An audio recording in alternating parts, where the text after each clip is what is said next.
नमोऽस्तु देवि वाराहि जयैकारस्वरूपिणि जपित्वा भूमिरूपेण नमो भगवतः प्रिये। जय क्रोडास्तु वाराहि देवि त्वाञ्च नमाम्यहम्। जय वाराहि विश्वेसि मुख्यवाराहि ते नमः। मुख्यवाराहि वन्दे त्वम् अन्धे अन्धिनि ते नमः। सर्वदुष्टप्रदुष्टानां वाक्स्तम्भनकरी नमः। नमस्तम्भिनि स्तम्भे त्वां जृम्भे जृम्भिणि ते नमः। रुन्धे रुन्धिनि वन्दे त्वां नमो देवी तु मोहिनी।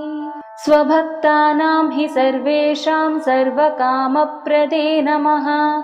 बाहोस्तम्भकरी वन्दे चित्तस्तम्भिनि ते नमः।